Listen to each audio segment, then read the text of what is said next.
Good evening, and welcome to session 2 of Moms on the Money Trail. We are recording tonight's session, so kindly remain muted, and we will begin our formal presentation. At the end of the program, I'll stop the recording and we can have our discussion questions and answer any questions that you may have. My name is Katrina Boyer. I'm the Investor Education Coordinator for the Pennsylvania Department of Banking and Securities.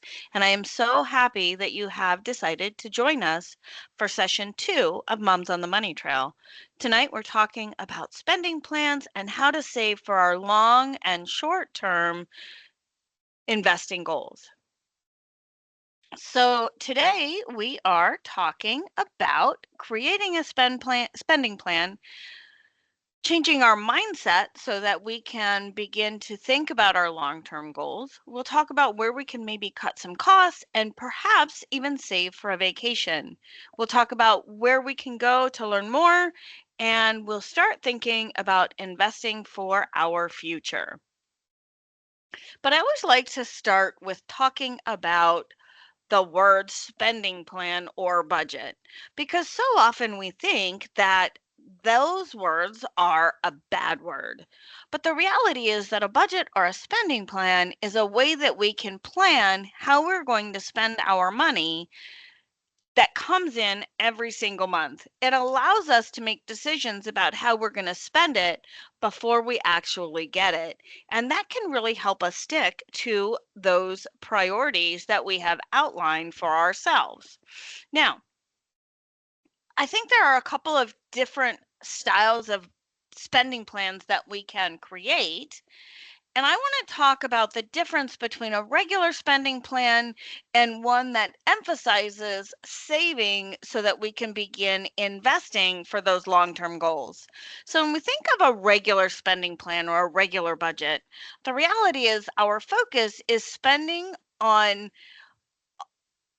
all of our different categories. And so we will often spread out that money that we have coming in across all the different categories that can help us to include depositing into our savings, again, for those long and short-term goals. Now, when we start to think about spending plans or budgets for saving and investing, we start to focus on spending less money in certain categories so that we can build up our savings and have our goals in order so that we can begin investing for, again, those longer term future goals. In last session, we talked about some of what those future goals might be, and we outlined that perhaps we might be wanting to put a down payment on a car, or even perhaps buying a house, or planning for our retirement or our children's educational goals. And so when we start to budget with those goals in mind, that's when we might start to focus on spending less in certain categories where we can, so that we have more money to put towards those other long-term goals that we wanted to outline. But the reality is, we all need to have the basics. We have to have food and shelter. We have to be able to get where we need to go, and we need to have clothing on our backs. And for those of you who already have children, you know how quickly they can grow out of the clothes that they have. So the reality is that um, the budget needs can be pretty significant. But the reality is that our wants go beyond the basics that we need, and they increase our quality of life. And the truth is, it's okay for once. And if that's your priority, maybe you want to have that nicer car, or you want to take a nice exotic vacation. That's okay. You just have to make that your priority in your spending plan. But before we really dive into spending plans, I want to talk a little bit about a concept using a spending log. So, a spending log basically is a document that we're going to record every penny that we spend for at least 30 days. I sometimes think it's better to actually do it for 60 days or even longer. But if we do it for at least 30 days, we can get an understanding of what we spend our money on. Because to try to create a spending plan and pull numbers out of the sky or wherever can be a challenge. So if we create that spending log, we can actually see what money we're spending. And when we sit down and tally out everything based upon the category that we assign, and when I talk about the categories, it's those categories that I talked about: housing, food, entertainment, clothing, transportation. All of those things are categories that we're going to want to outline in our spending plan, so that when we get ready to put our spending plan together, we're able to do that, and we can break down the log based upon the category, and we can actually do the math so we understand where our money's going. And I have to tell you, when I first started talking about spending plans and spending logs, I challenged myself to actually do that. And the truth was, when I did my spending log, I found that I had some pretty significant spending leaks. Now, you might be wondering what I mean by that.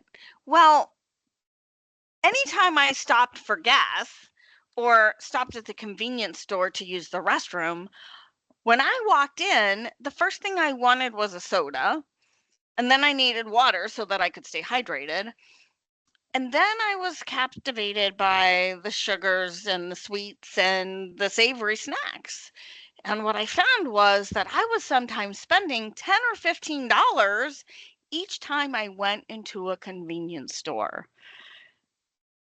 And I realized that that was really eating into my spending plan. It was eating away at money that I could use to save for my future goals. So I had to ask myself, are there less costly ways that I could get the things that I buy now so that I'm still enjoying what I ate or what I did, but would save me money in the long run? And the reality was that I found that instead of spending $1.50 or $2 on a bottle of water, for $4 or $5, I could buy a case of 24 bottles of water.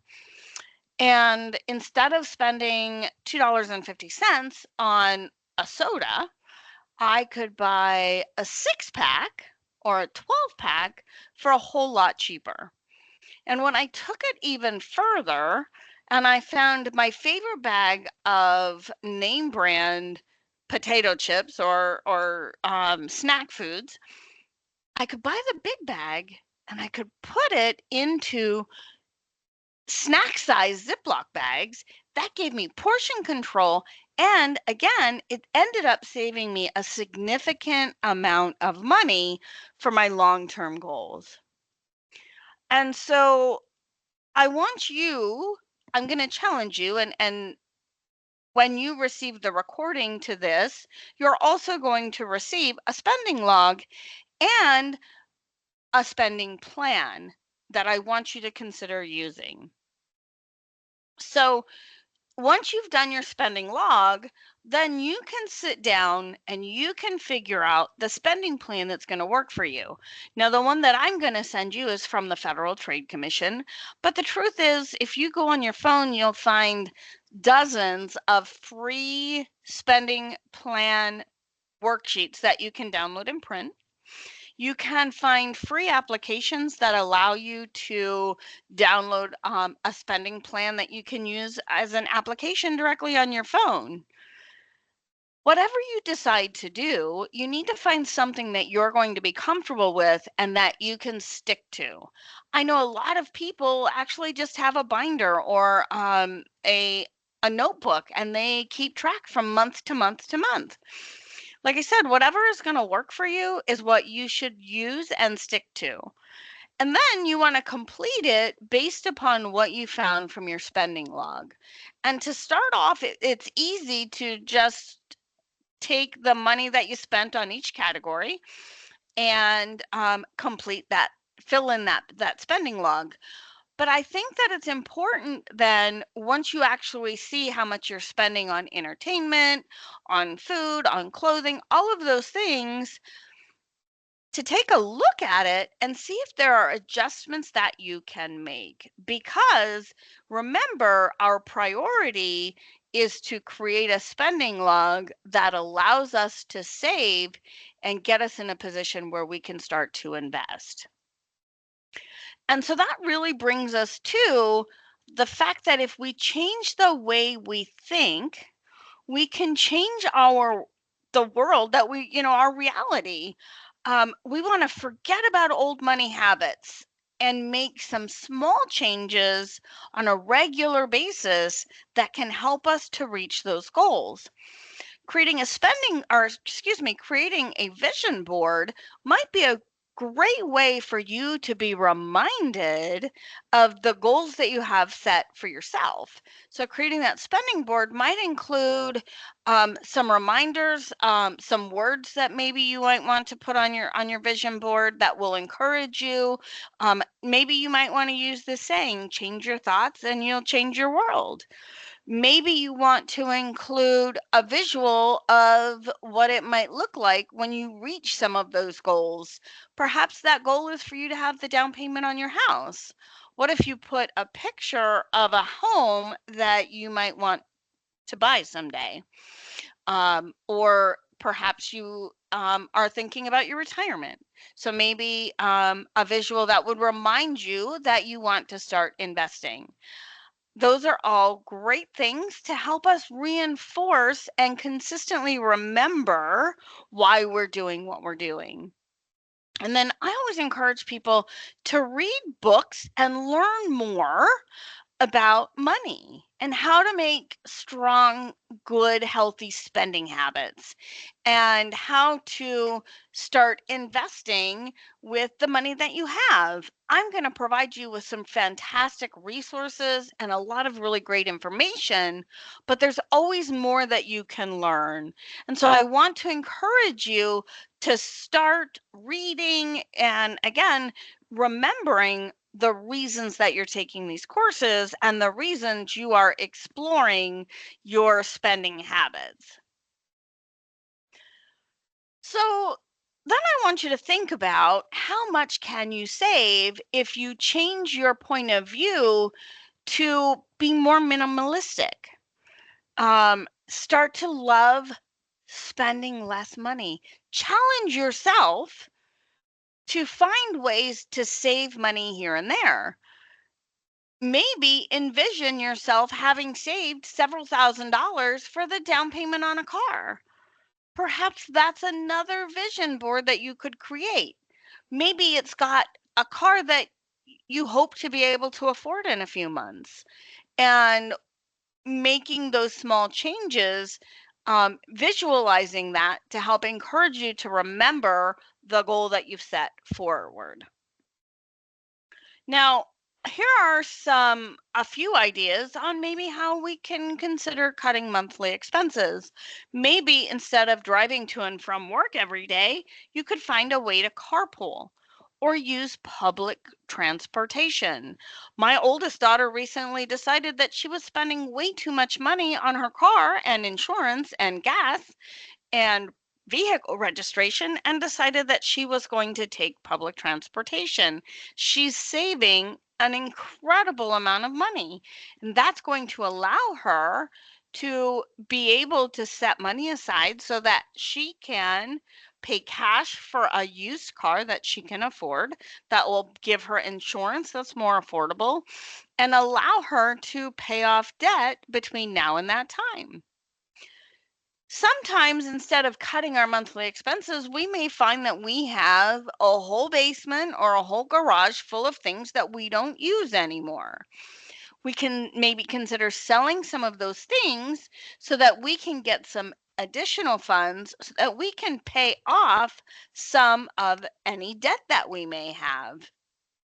Paying off credit card debt that has high interest rates can be a great way to cut our monthly expenses because we're saving significantly by not paying interest.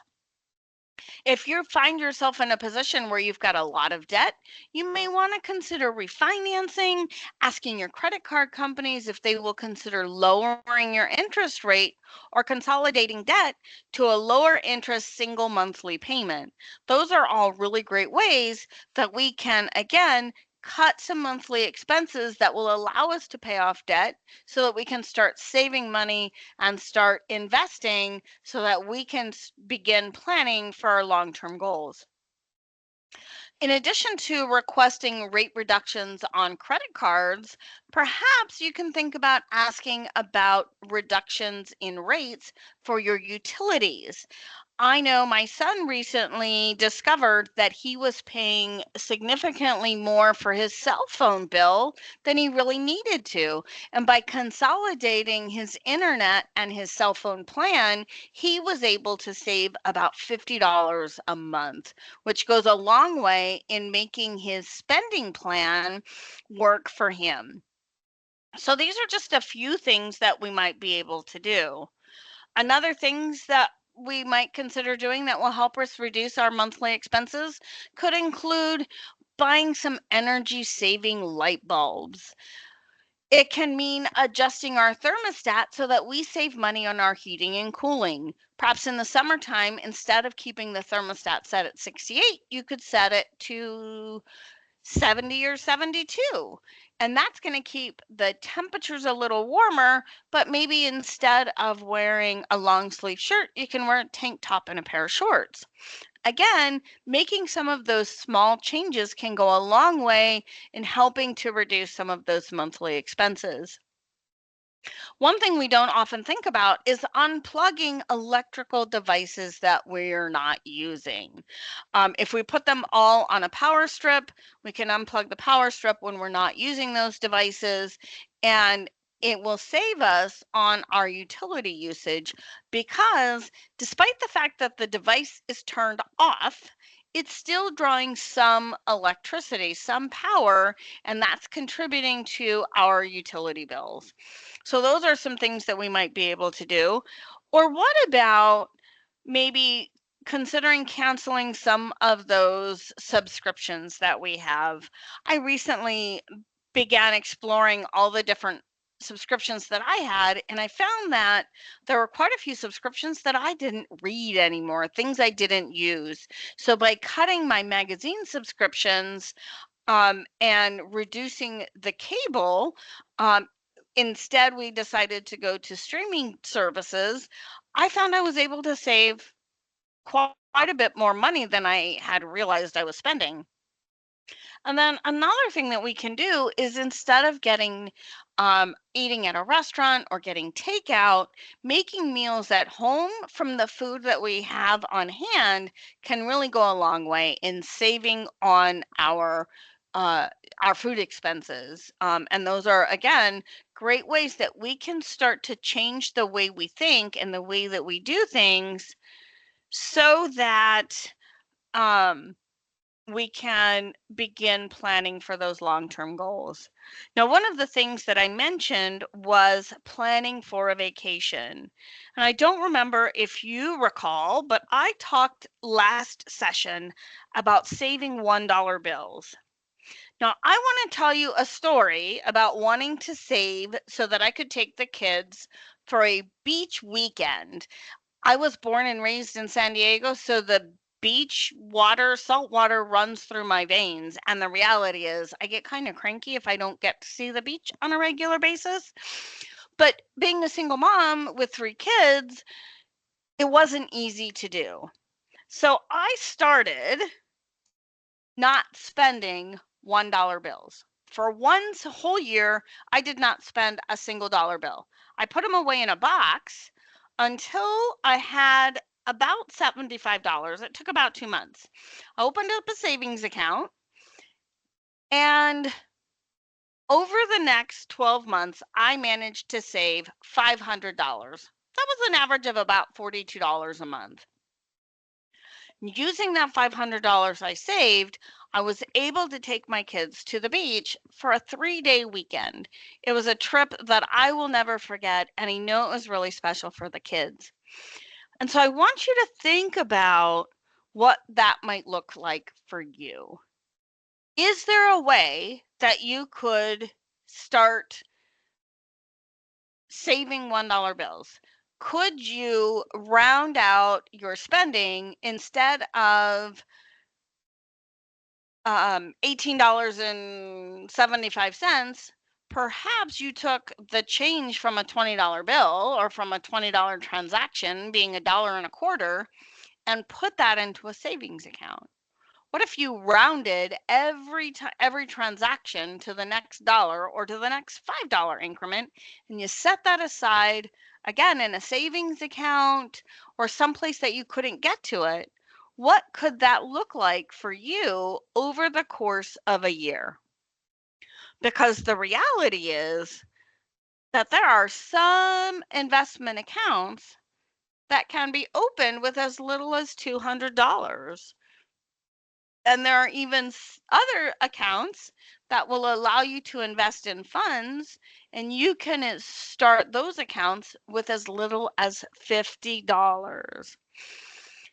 And so I want you to take a minute and I want you to think and remind yourself that good things take time. And by starting small over time, you can make a big difference. And so I want to switch gears now and I want to talk about different ways that we can invest. So today we're going to talk about stocks and mutual funds. We're going to talk about bonds and bond funds. And then we're going to spend some time talking about cash, certificates of deposits, and savings accounts. But I want to start with stocks because that's kind of what we think about when we think about investing. And so we kind of all know that a stock is a security or an investment that represents a partial ownership to a piece of a corporation. So when you have a stock, it makes you a part owner of the company. Now, that does not mean that you can go into the store that you have stock and say, well, I'm a partial owner, so I can have this, whatever item it is that you want. That is not what that means. What that means is that when that company grows, your stock investment, the ownership that you have can grow as well. It might also mean that you can grow the value while the company grows. But many first time investors ask the question, can I just pick my favorite companies? And the truth is that you could. But professionals all suggest that it's better if you're going to buy individual stocks to have a wide variety. Some experts suggest that you have at least 5 to 10 different types of stocks. So you want to have a variety. You want to have different industries. So maybe you've got some stock in um, the local grocery store or the local food company, food manufacturer. Maybe you have stock in energy, and perhaps you have some stock in a clothing line. It's also a good idea to have a variety of big and small companies, newer and older companies, because their goals are going to be all different. And newer companies are going to be focused on growing and making their company bigger. So when you invest in their stock, as the value of the company grows, the value of your stock is going to grow. Older companies may not necessarily be focused on big growth, but they may actually take their profits and pay those out to stockholders.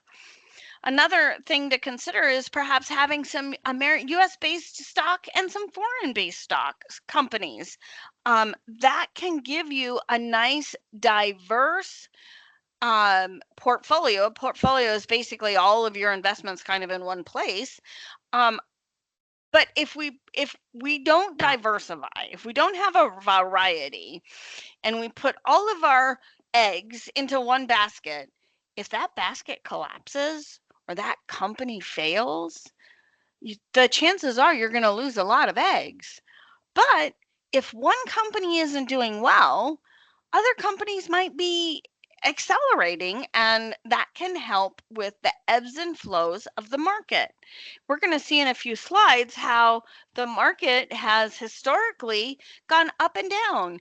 And a lot of times, what we see is when some companies are really not doing well, other companies are picking up the slack. So we kind of want to keep that in mind when we are considering which stock we want to buy. Now, you see on TV people talking about buying and selling, and we've all seen movies where they show stockbrokers in Wall Street buying and selling, and it's so exciting. What I need you to keep in mind is that when you buy and sell stock or shares in a company, if the price increases since you bought it, you may find that you have made a profit and you're going to owe tax. So it's really important that you talk with your tax professional who can help you understand what it means to buy and sell, because you don't want to find yourself in a position where you end up owing a significant amount of money in taxes. So make sure that you keep that in mind when you start looking at buying and selling your investments. Now, I mentioned that some companies, when they do really well, will take and they will share their profits with share owners. That's actually called paying dividends. So when a company does well, it's going to share their profits. The more shares you own, the more shares of stock, the higher your dividend payment is going to be. So if you own 10 stocks in a company and they pay $2.50 per share per stock, you're going to get, if you've got 10, you're going to have $25. That is a great example of dividends. Now, what's really cool about dividends is sometimes they allow you to reinvest those dividends so that the next time they pay out dividends, instead of having a dividend payment for 10 stock, maybe instead you'll get a dividend payment for 11 or whatever that works out to be. So that's a great way to increase that investing snowball. And maybe you don't remember from last time, our last session, when I mentioned investing snowballs briefly, but we're going to see that even more later on in today's program. So often people think of the stock market as a roller coaster ride, because if you see here in this graph, the Standard and Poor index from 1991 to 2013, you can see that there was a lot of up and down motion, particularly if you look at 2008, 2009, there was a significant dip in the value of the index. That was during the housing crisis when there was a lot of things happening. So the value of the index actually, the value of the market actually went down pretty significantly. But as you can see, in the years that followed, the value came back up. And if we were to extend this graph, we would see that it has not only fully recovered, but it has increased significantly. And so that's why when we invest in stock, it's really important that we not pay attention to the headlines, that we not get worried when we see dips, because the reality is, as long as you've got some time and you wait it out, there's a strong possibility that it's going to come back. But maybe you don't want to do the homework and the research to decide which stock you want to buy. And later on in our series, we're actually going to talk about how to open accounts and what, some of those more in-depth conversations. But the reality is, for today's session, I really just want to kind of do an overview of the basics. And so I want to move on to another type of investing, and that is investment funds. An investment fund is basically a pool of money that is collected from many, many investors. It can be thousands of investors. And what happens is all the money that comes together is invested in lots of different types of securities. That can be stocks, bonds, money markets, it can be commodities, lots of other assets can be put into an investment fund. And what's great about an investment fund is that when we think about it, the reality is we're kind of stronger together. When 1,000 people put their money together, it gives them power. Um, and often with investment funds, the accounts to get into can be lower. Remember, I mentioned earlier that there are some accounts that you can open for as little as $50. That is often those investment funds. So you might be able to get into a mutual fund for a small amount of money as long as you agree to automatically deposit a defined amount of money. So maybe you start with $50 and then maybe you automatically transfer $10 a month so that you can start contributing and getting more money invested through the fund. So you've got lower costs to get started. And the reality is that often the fees associated with funds is lower than some of the other fees that are associated with other types of accounts. And then what's great about investment funds is that by nature, any earnings, any dividends, or any other earnings that may accumulate are automatically going to be reinvested. So that's going to contribute to the growth for the fund, which is a really great way, again, to build our nest egg. And so the reality is there are tons of different types of funds. There are actively managed funds where there's somebody, a fund manager, whose job is to decide which stocks, which other types of investments to pull into the fund so that they can be invested. There are index funds that are based upon a specific index. There are exchange traded funds that are based upon all of the stocks in a specific exchange. There are equity funds and balanced funds and fixed income funds and tons of different types of funds. And the reality is that I don't dare go into all of those details, but you can go to our website, pa.gov/DOBS, or you can go to investorprotection.org, and there are publications specific about mutual funds and exchange traded funds that you can learn more. Our website, again, pa.gov/DOBS, is going to give you a listing of all the different publications that we have, and mutual funds and exchange traded funds is one whole publication that you can learn an awful lot about the different types of funds and how they're all how they all kind of come together. So I would encourage you to check out that publication if that is something that you're interested in. Towards the end of our series, I will be providing you with a listing of all the different resources that are available. And if you'd like more information now about that specific publication, if you send me an email, I will be happy to send you the links to that. So what is a bond? So when we think about investing, stocks and investment funds are sort of the riskier of the types of investing. Um, so a bond is actually less risky, and it's basically where the investor is lending money to a company or a government entity for a specific amount of time. During that time, the person who issues the bond is either going to pay interest typically every 6 months, or the interest is going to accumulate and it's going to pay when the bond matures and you cash it in. And so there are different types of bonds that we'll talk about, but some reasons that we would consider buying bonds is that they can provide us with a steady stream of income.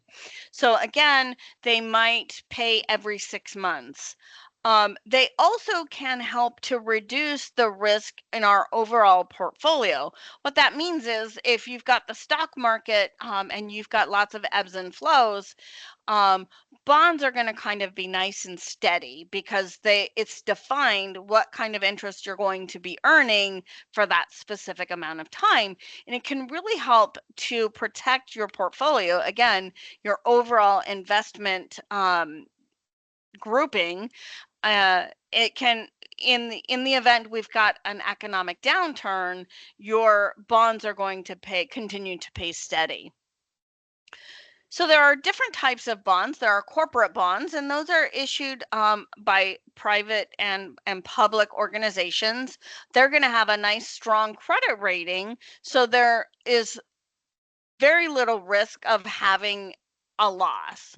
Um, they will pay less than some of the other types of bonds that we're going to talk about, and they're considered investment grade. So basically, those bonds are going to be nice and secure. They're going to pay you, again, that defined interest. And at the end of the bond time, when it's time to cash it in, you know exactly what you're going to get. Then there are high yield bonds issued by companies that have a lower credit rating. So there's an increased risk that the company may not make it through. They're going to pay higher interest rates. However, you're taking on a higher risk. So with higher risk is going to come a higher rate. However, one thing that I think is really important for us to understand is with a bond, if you have a bond for a company, if that company would fail, you're going to be paid first because you are a bondholder. So basically, you've lent the company money, you're a creditor. The company is going to pay its creditors before it's going to pay its shareholders. So in that situation, if a company would fail, your bond is going to be paid first before shareholders will get any money. And then there are municipal bonds that are going to be issued by cities or states. And oftentimes, so for instance, a city may issue bonds because they've got to make repairs to their water system. And so you can buy a bond that will allow them to the township or the city to get the money it needs to make the repairs to the bond or to the water um, treatment facility. And over the next 10 years, they're going to pay you interest twice a year until the 10 years is up, and then they'll pay you back the full face value of the bond. It's important to understand how that interest is going to be paid because sometimes they'll pay it all at the end, or sometimes they'll pay it, like I said, every 6 months, which will give you a stream of income that you can count on. However, at the end, when they repay the bond, you're only going to get the face value of the bond. So if it was a $10,000 bond, if they're paying interest biannually or every 6 months, you will be paid the interest every 6 months. But at the end of 10 years, you're going to get $10,000. So there won't be any added value to that bond. So understanding how interest is going to be paid to that bond is something that's really important. And there is a publication all about investing in bonds on our website as well. Again, that's pa.gov/DOBS. There are other bonds that are available from the federal government, and you can see here there's treasury bonds, there's notes, there's long-term bonds that actually don't mature for 30 years. They have the interest that's paid every 6 months, and then in the 30 years, you get the face value of the bond. There are inflation protected securities, which mature at different increments, and all of that information, you can learn more about the bonds that are available by going into our the publication All About Bonds on our website, pa.gov/DOBS. So I talked about the investment snowball a few times now. And so basically, what that means is that you're putting a little bit of money every payday, every month, however often it is, you're putting it into an account, whether that is a savings account, whether that is your fund account, your wealth building account. You're putting a little bit of money every month. And then every month you're getting some interest payments added, you're getting dividends paid, and over time, that investing snowball grows and grows and grows.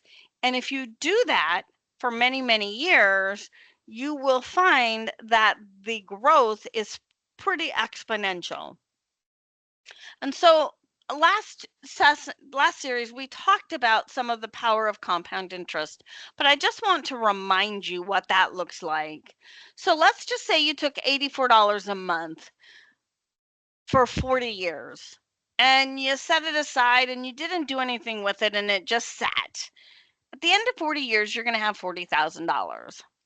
Now, if you took that same $84 a month and you invested it at an average of 10%, after 40 years, instead of $40,000, you're going to be looking at $469,000. Now, what if you imagine, if you will, that perhaps instead of only doing $84 a month for that 40 years, what if you set a percentage of your annual income or your monthly income that you decided to invest?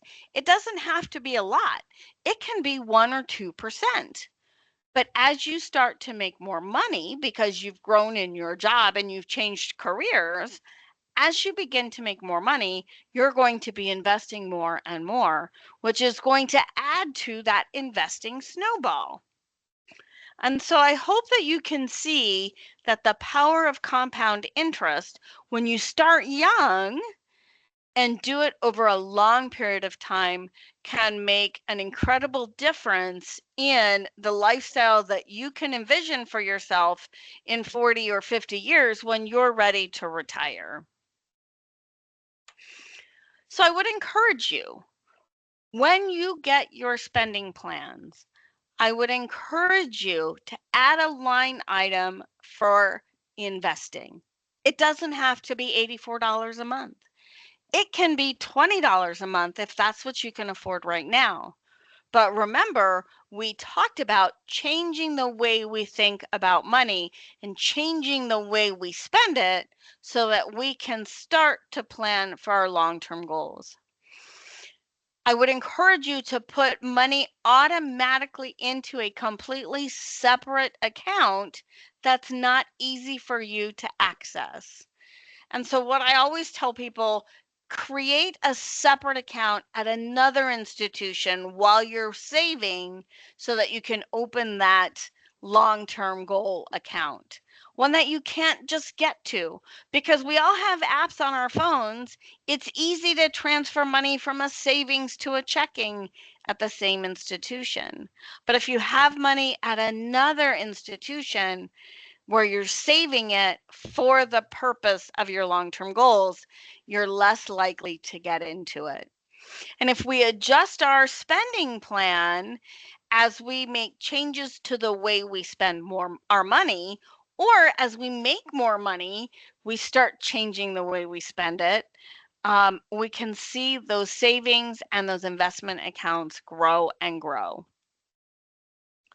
So before we wrap it up, I would encourage you, if you have questions or you are considering an investment opportunity or you have concerns, you are always welcome to call our consumer services office. They're happy to help you check out the opportunity, help you to understand those financial transactions that maybe are causing you to have some overdrafts or some things of that nature. You can give us a call at 800 PA Banks, and our staff can help you try to figure that out. The call and all of our services are free, so you can give us a call and we will do the best that we can to help you. And so that brings us to our question time and our discussion time. So those of you who are tuning in online, these are the questions that you'll be asked on your quiz. We're going to ask you to talk about what is one thing that you learned about spending plans today, and what did you learn about investing? And then the third question is, what has surprised you most about the 2 sessions that we've had so far? I'm very curious to see what your thoughts are, and I look forward to having those conversations with those of you who are on live. And I look forward to reading your discussion questions for those of you who are tuning in to the recorded vision or the recorded version. I want to thank you for your time. My name is Katrina Boyer. I am the Investor Ed Coordinator at the Pennsylvania Department of Banking and Securities, and you are welcome to email me with any questions that you may have. And as you are receiving the recorded version, you will also receive the quiz, the spending log, and the spending plan from the Federal Trade Commission. I would encourage you to use those, and I look forward to hearing from you on what your thoughts are on the sessions so far. Thank you so much for your time, and we are ending our recording now so that we can have our discussion with our live participants. We are stopping the recording now.